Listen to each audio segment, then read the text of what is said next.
सामने एक 18 से 19 साल की लड़की हाथों में पूजा की थाल लिए मुस्कुरा रही थी। सांवला रंग, बड़ी भूरी आंखें। रंग भले ही सांवला था, लेकिन उसके नैन नक्श बेहद तीखे थे। चेहरे पर मासूमियत और काले लंबे बाल जो कमर तक आते थे। उसने पूजा की थाली हाथ में पकड़ी हुई थी और चेहरे पर हल्की सी मुस्कान लिए वह रुक्मणी जी की तरफ बढ़ रही थी। क्यों सुबह सुबह इन बेचारे नौकरों पर चिल्ला रही हो बड़ी माँ? वह मुस्कुराते हुए रुक्मणी जी को प्रसाद देती है। रुक्मणी जी ने पहले प्रसाद को माथे से लगाया, फिर उसे खाकर बोली, तुम नहीं जानती सलोनी, ये सब नालायक हैं, कामचोर हैं। जब तक डांटो नहीं तब तक समझते ही नहीं। वह गुस्से से सबको घूरते हुए बोली, शांत हो जाइए बड़ी माँ, आप यहाँ आराम से बैठिए, नहीं तो फिर आपका ब्लड प्रेशर बढ़ जाएगा और तबीयत खराब हो जाएगी। सलोनी उन्हें सोफे पर बैठाते हुए बोली, अरे लेकिन इतना सारा काम पड़ा है, अगर मैं ही बैठ जाऊंगी तो फिर होगा कैसे? रुक्मणी जी परेशान होकर बोली, सब हो जाएगा बड़ी माँ, हम हैं ना, हम सब संभाल लेंगे, आप बस आराम करो। ये कहकर सलोनी वहां से चली जाती है। कुछ देर बाद रणावत हवेली में 3 गाड़ियां अंदर आती हैं और सीधा हवेली के गेट पर रुकती हैं। पहली गाड़ी से सिमरन, रणधीर जी और दादी उतरते हैं। दूसरी गाड़ी से रीत, रणविजय और आर्थिक उतरते हैं। तीसरी गाड़ी से रिया, प्रवीण, साक्षी, सार्थक और आदित्य बाहर आते हैं। हवेली की सजावट देखकर सब हैरान रह जाते हैं।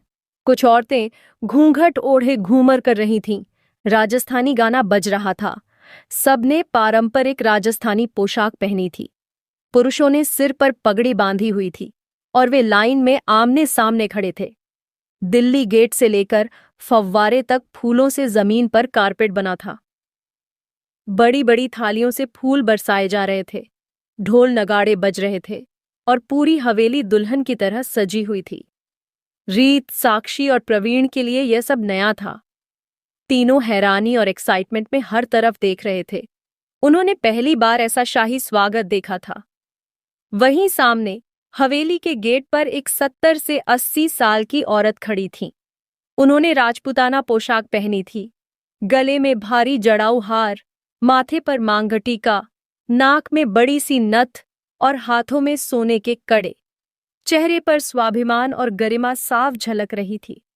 उनके हाथ में पूजा की थाली थी और वे मुस्कुरा रही थीं। सार्थक, जो बचपन में ही अमेरिका चला गया था, उसने कभी ऐसा राजस्थानी माहौल नहीं देखा था। वह भी सब देखकर हैरान था और हंस रहा था। आर्थिक की बड़ी बड़ी आंखें चारों तरफ घूम रही थीं। उसे यह सब बहुत अच्छा लग रहा था। दादी, रणधीर और सिमरन आगे खड़े थे। उनके पीछे रीत और रणविजय, रिया के बगल में प्रवीण खड़ा था। पीछे साक्षी, आदित्य और सार्थक थे। आर्थिक ने रीत का हाथ पकड़ा हुआ था और वो भी उनके साथ खड़ा था। रणधीर और सिमरन ने रुक्मणी जी के पैर छुए और दादी ने हाथ जोड़कर प्रणाम किया। दादी रुक्मणी जी से उम्र में छोटी थीं। रुक्मणी जी ने तीनों की आरती की और तिलक लगाया। फिर दादी ने रीत और रणविजय को आगे किया। रीत जल्दी से उनके पैर छूती है। सदा सुहागन रहो, जल्दी से कोई खुशखबरी दो। रुक्मणी जी की बात सुनकर रीत की आंखें भर आती हैं। वह रणविजय की तरफ उम्मीद भरी नजरों से देखती है, जबकि रणविजय अपनी नजरें झुका लेता है। फिर रुक्मणी जी की नजर आर्थिक पर जाती है और वह उसे भी तिलक लगाती है। रीत आंखों से इशारा करती है तो आर्थिक उनके पैर छू लेता है। आर्थिक को देखकर रुक्मणी जी को एक पल के लिए उसमें बचपन वाला रणविजय दिखता है। वह उसके गाल पर हाथ रखकर कहती है, बिल्कुल अपने बाप की तरह लगते हो। रणविजय भी बचपन में ऐसा ही था। उनकी बात सुनकर सब चौंक जाते हैं। किसी ने आज तक इस बात पर ध्यान ही नहीं दिया था कि आर्थिक सच में बचपन के रणविजय की तरह दिखता है। प्रवीण और रीत को सच्चाई पता थी, इसलिए उनके चेहरे पर मुस्कान आ जाती है। लेकिन दादी और रणधीर एक पल के लिए रणविजय और आर्थिक को एकटक देखने लगते हैं। ये तो सच है कि आर्थिक रणविजय की तरह लगता है, पर ऐसा कैसे हो सकता है? आदित्य धीरे से बड़बड़ाता है। बेटा, बाप पर नहीं जाएगा तो तुझ पर जाएगा क्या? बैल बुद्धि आदमी। सच में इन दोनों दोस्तों की अकल घुटनों में है। पता नहीं इनकी माँ ने क्या खाकर पैदा किया था इन्हें। इतने बड़े बिजनेसमैन हैं, पर दिमाग बच्चों से भी कम। प्रवीण मन ही मन गुस्से से बड़बड़ाता है। बुआसा, आप गलत सोच रही हैं। ये लड़का हमारे रणविजय का बेटा नहीं है। सिमरन को रुक्मणी जी की बात बहुत बुरी लगती है और वह कड़वी जबान में बोल पड़ती है। सब लोग सिमरन को घूरने लगते हैं। रणधीर जी के दिल में भी यह बात चुभती है कि काश आर्थिक उनका पोता होता। उन्होंने आर्थिक को कभी पराया नहीं समझा था। उन्हें हमेशा लगता था कि उनका उससे कोई गहरा रिश्ता है। रुक्मणी जी हैरान होकर पूछती हैं, क्या मतलब है सिमरन बहू आपका? सिमरन मुंह बनाते हुए बोली, मतलब साफ है बुआसा, ये लड़का हमारा खून नहीं है। पता नहीं किसका है। माँ। रणविजय गुस्से में सिमरन की तरफ देखकर बोलता है। आर्थिक को यह सुनकर बहुत दुख होता है। उसकी आंखों में आंसू आ जाते हैं। रीत उसे अपने आंचल में छुपा लेती है। उसे भी सिमरन की बात बहुत बुरी लगती है। आर्थिक के आंसू देखकर उसकी आंखें भी नम हो जाती हैं। आर्थिक रीत के पेट को कसकर पकड़ लेता है। रीत उसके सिर पर हाथ फेरते हुए मन में सोचती है, मैं आज वादा करती हूं बेटा, आज भले ही तुम्हें रणावत परिवार का खून नहीं माना जा रहा, लेकिन बहुत जल्द ये सब कुछ तुम्हारा होगा। मैं तुम्हें तुम्हारा हक दिलाकर रहूंगी। तुम्हें तुम्हारे पापा का नाम मिलेगा। आई प्रॉमिस मेरे बच्चे, तुम्हारा नाम होगा आर्थिक रणविजय सिंह रणावत। ये वादा है तुम्हारी माँ का, एक माँ का दूसरी माँ से किया गया वादा।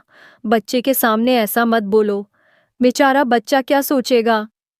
रिया आर्थिक को रोते हुए देखकर सिमरन से बोली, क्या सोचेगा?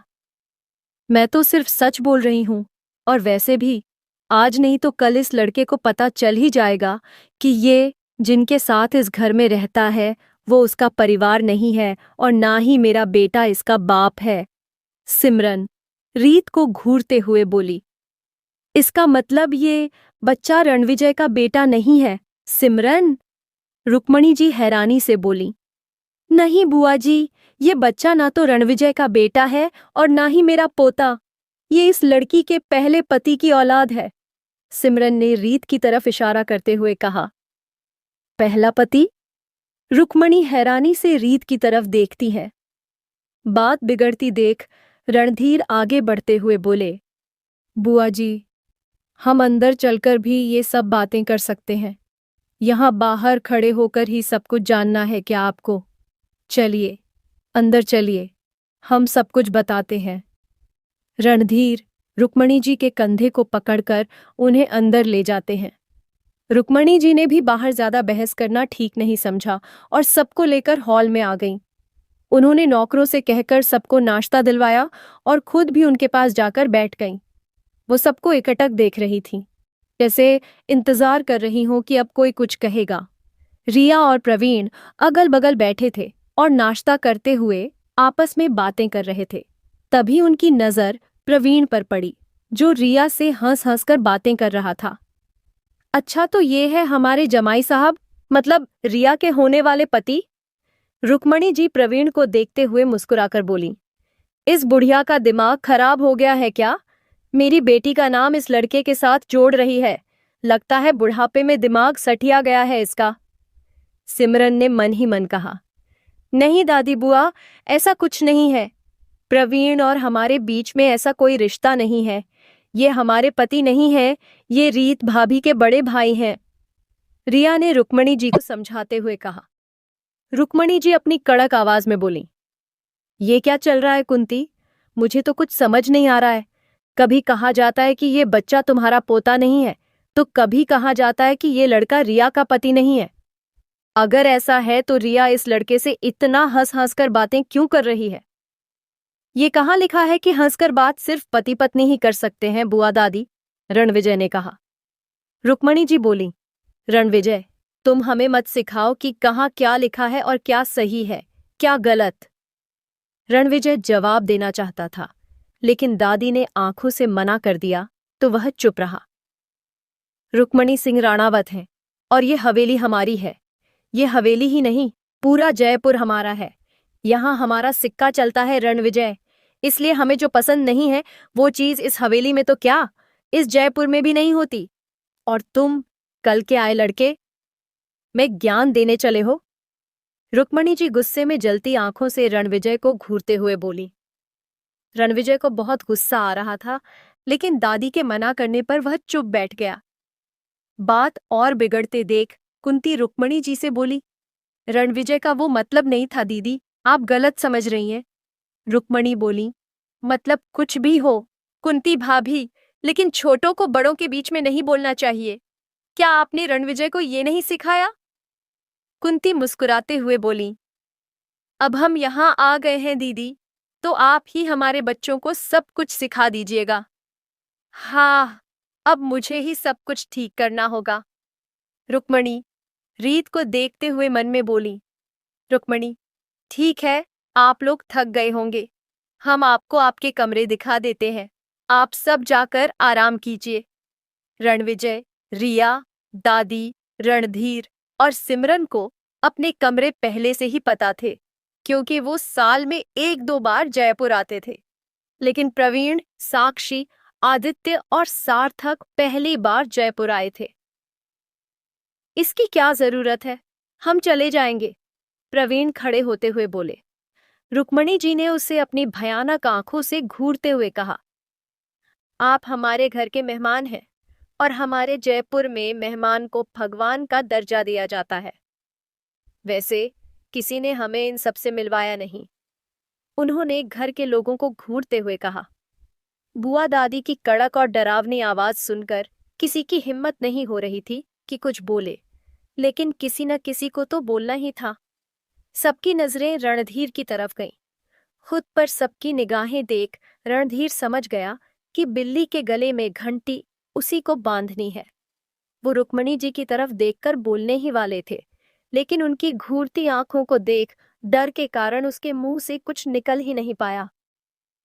सलाइवा गले में लेते हुए बोला, बुआ सा, ये हमारी बहू के भाई और बेस्ट फ्रेंड हैं। उन्होंने प्रवीण और साक्षी की तरफ इशारा किया। ओह, मतलब नई बहू रानी अपने मायके वालों को भी साथ लेकर आई है। फिर वो प्रवीण की तरफ देखकर तंज भरे लहजे में बोली, हाँ सही भी है, इनकी बहन ने इतने बड़े खानदान में शादी की है, कुछ मजे तो इन्हें भी उठाने होंगे। शायद इनके खानदान की 100 पुश्तों ने भी कभी इतने बड़े घर से रिश्ता नहीं जोड़ा होगा। सब समझ गए थे कि बुआ दादी प्रवीण और रीत की बेइज्जती कर रही हैं। रणविजय को ये बात बिल्कुल पसंद नहीं आई। वो कुछ बोलने के लिए खड़ा होने लगा, लेकिन रीत ने उसका हाथ पकड़ लिया। रणविजय गुस्से में रीत की तरफ देखता है तो रीत आंखों में आंसू भरकर गर्दन हिला देती है। रीत की आंखों में आंसू देख रणविजय को बहुत गुस्सा आता है, पर वो चुपचाप बैठ जाता है। तभी रुक्मणी जी ने वहीं काम कर रही लड़की को बुलाया और आदेश दिया कि सबको उनके कमरे तक छोड़ आए। लड़की ने हाँ में सिर हिलाया और प्रवीण, सार्थक, आदित्य और साक्षी उसके पीछे पीछे चलने लगे। रणावत हवेली। रात का वक्त था। पूरा परिवार नीचे डाइनिंग टेबल पर डिनर कर रहा था। डाइनिंग टेबल बहुत बड़ा था। सामने बुआ दादी बैठी थीं, उनके बगल में दादी थीं, फिर उनके पास रणधीर और सिमरन बैठे थे। उनके सामने रणविजय, बगल में रीत और फिर आर्तिक बैठा था। वहीं दूसरी ओर प्रवीण के पास सार्थक, उसके बगल में रिया और उनके सामने आदित्य और साक्षी बैठे थे। एक कुर्सी खाली देखकर दादी ने बुआ दादी से कहा, दीदी सा, जब से हम आए हैं सलोनी बिटिया नहीं दिखी। रुक्मणी जी एक निवाला खाते हुए बोली, वो सुबह से आप लोगों के आने की तैयारी कर रही थी, लेकिन अचानक किसी काम से उसे अपने दोस्त के घर जाना पड़ गया। वो कल सुबह तक आ जाएगी। अच्छा, दादी ने कहा और फिर खाना खाने लगी। रुक्मणी जी ने सबकी तरफ देखा, जो बहुत थके हुए लग रहे थे। फिर उन्होंने कहा, वैसे आप लोग काफी थके हुए लग रहे हैं। सबने उनकी ओर देखा, लेकिन कुछ नहीं बोले। हमने कल हवेली में पूजा रखवाई है, रणविजय और रीत बहू के लिए, और रात में एक पार्टी भी रखी है। हम रीत बहू को सबसे मिलवाना चाहते हैं, और कल हमारी बड़ी पोती भी अपने पति के साथ आ रही है, इसलिए सब लोग समय पर तैयार हो जाइएगा। सबने हामी में सिर हिला दिया। सिमरन ने ये सुना तो उसका चेहरा उतर गया। वो मुंह बनाते हुए बोली, बुआसा, इसकी क्या जरूरत है? वैसे भी मेहमानों से क्या कहेंगे कि हमारे खानदान की बहू विधवा है और एक बच्चे की माँ भी है। लोग हम पर हंसेंगे, कहेंगे क्या सारी दुनिया में लड़कियां मर गई थीं जो राणावत परिवार ने एक विधवा से अपने पोते की शादी कर दी। सिमरन की बात सुनकर रीत, जो आर्थिक को खाना खिला रही थी, ठिठक गई। प्रवीण को बहुत गुस्सा आया, लेकिन वह वहां कोई तमाशा नहीं करना चाहता था, इसलिए चुप रहा। सबको सिमरन की बात बिल्कुल पसंद नहीं आई। माहौल गंभीर हो गया। हो, सिमरन बहू, आप सही बोल रही हैं, रुक्मणी कुछ सोचते हुए बोली। बुआसा को अपनी तरफ बोलते देख सिमरन फूली नहीं समा रही थी। उसने सोच लिया था कि वो बुआसा को रीत के खिलाफ भड़काकर रणविजय की जिंदगी से निकाल देगी। है ना बुआसा, मैंने सही कहा ना? मुझे पता था कि कोई मेरी बात सुने ना सुने, आप जरूर सुनेंगी और मेरा साथ देंगी, सिमरन खुशी से बोली। सिमरन की बातें सुनकर सबका मूड और बिगड़ गया। बुआसा ने भी जब सिमरन की हाँ में हाँ मिलाई तो किसी का वहां रुकने का मन नहीं हुआ। रणविजय उठते हुए बोला, मेरा खाना हो गया। इतनी जल्दी रणविजय? बैठो तो जरा, हमें कुछ बोलना है। बुआ दादी ने उसे देखा। बुआ दादी की बात का मान रखते हुए रणविजय सिमरन को घूरते हुए फिर से बैठ गया। हाँ सिमरन बहू, आप क्या कह रही थीं कि हम लोगों से क्या कहेंगे कि हमने अपने पोते की शादी एक विधवा से क्यों की? हाँ, वही बुआसा, सिमरन ने जल्दी से कहा। अच्छा छोड़ो ये सब। सिमरन बहू, हमने सुना था कि आपने अपने किसी दोस्त की बेटी से हमारे रणविजय की शादी तय की थी। रुक्मणी की बात सुनकर सिमरन का चेहरा उतर गया। वो धीरे से बोली, जी बुआसा, तो फिर रणविजय की शादी उस लड़की से क्यों नहीं हुई, बल्कि मेहंदी और हल्दी तो उसी के नाम की थी ना? अब सिमरन का गला सूखने लगा था। वहां बैठे सभी लोगों को उसे ऐसे देखना अच्छा लग रहा था। बोलिए सिमरन, बुआसा कुछ पूछ रही हैं आपसे, रणधीर जी अपनी हंसी छुपाते हुए बोले। सिमरन ने रणधीर जी को एक नजर घूर कर देखा और फिर हकलाती हुई बोली, वो बुआसा। वो क्या सिमरन, आपने तो अपने बेटे के लिए बहुत अच्छी लड़की चुनी थी, तो फिर वो शादी के दिन मंडप से भाग क्यों गई? बुआ दादी ने नर्म स्वर में कहा, लेकिन सख्ती साफ झलक रही थी। सिमरन का मुंह बंद हो गया। उसके पास अब कुछ भी कहने को नहीं था। अब आप कुछ नहीं बोलेंगी, क्योंकि आपके पास बोलने को कुछ है ही नहीं। माना कि ये लड़की विधवा है और इसका एक बच्चा है, लेकिन इसने आपके बेटे का साथ तब दिया जब आपकी बड़ी खानदान वाली लड़की ने उसे दुनिया के सामने मजाक बनाकर छोड़ दिया था। इस लड़की ने हमारे परिवार की इज्जत को दुनिया के सामने गिरने से बचाया।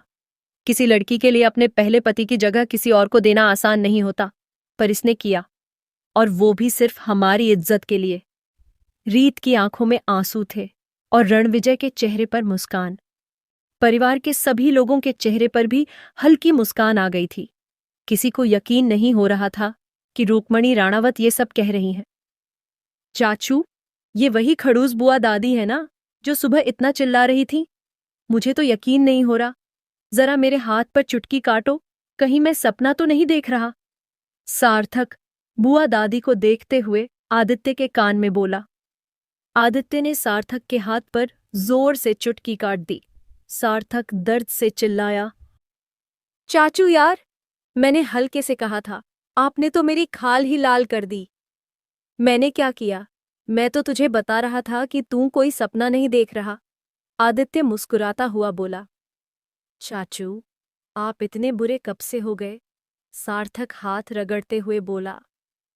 आदित्य ने कुछ नहीं कहा, बस हल्के से मुस्कुरा दिया। रुक्मणी दादी ने सिमरन को घूरते हुए कहा, एक बात बताओ सिमरन बहू, अतीत किसका नहीं होता? हमारे रणविजय का भी एक अतीत है। रीत बहू का पति उसका अतीत था और हमारा पोता उसका आज है। और रही उसके बेटे की बात, तो उस बच्चे की क्या गलती है इसमें? जब रणविजय को कोई दिक्कत नहीं है तो आप और हम कौन होते हैं कुछ बोलने वाले? और हाँ, कान खोलकर सुन लो सिमरन बहू, कल पार्टी में अगर किसी की वजह से कोई तमाशा हुआ तो मुझसे बुरा कोई नहीं होगा। ये मेरी धमकी समझो या हिदायत। रूकमणि सिंह राणावत की बात पत्थर की लकीर होती है। इतना कहकर बुआ दादी वहां से चली जाती हैं। दादी के जाते ही सब लोग धीरे धीरे वहां से उठने लगे, लेकिन सिमरन का चेहरा उतरा हुआ था। रणधीर जी खाना खत्म करके उठते हुए बोले, अब तो सुधर जाओ सिमरन, अब तो बुआसा ने भी तुम्हें सुना दिया है। क्या बुआ दादी के इतना कुछ कहने के बाद सिमरन रीत को अपनाएगी? क्या सिमरन अब सुधर जाएगी? क्या वो कभी रीत और रणविजय के रिश्ते को अपना पाएगी? जानने के लिए सुनते रहिए दिल है तुम्हारा।